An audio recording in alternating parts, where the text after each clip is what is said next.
SSD, Ntfs Vs Ext4. Always when I read about SSD usage under Linux, the advice is to disable journaling in extension 4, or use extension 2, since it's too bad for your SSD. But in all articles about SSD tweaks for Windows, I never see any mentions that you should disable Ntfs journaling, or that you should stick to FAT32. I know extension 4's journaling is more advanced, but is it so much more damaging to a SSD than that of Ntfs?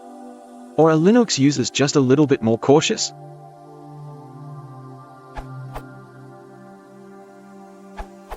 I think nobody tells you to disable journal on SSDs while using Ntfs because nobody knows better.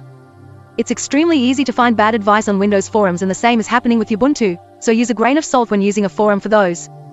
The numbers of writes on a SSD until it dies is lower than a regular HD, so anytime you write to it, its death comes closer. You just have to select what is worth writing. One thing is to disable access time, *@time, on any file system, unless you need it. I never need it on my desktop. I can happily live without it. I can disable journaling on SSDs, but never on hard disk drives. Just because the probability of needing it on a hard disk drive medium is high enough to justify the resource, drive live and performance, usage.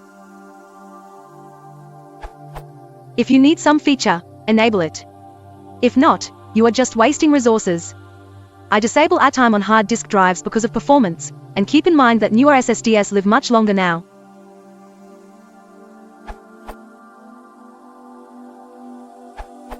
You can't disable journaling on Ntfs.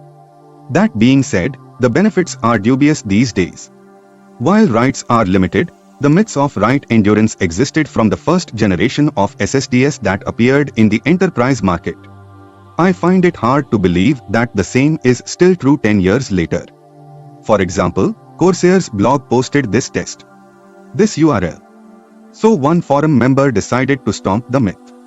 The user decided to take 3 files, copy it a whole bunch, then delete it. It took 240 TB of data written to the drive to finally kill it. And mind you, this is on a 40 gigabits Corsair with a SandForce controller. The math is easy. If you wrote 20 GB of data a day, it would take you over 30 years to hit that number. The rest of the blog post gets more detailed, and it graphs the smart data.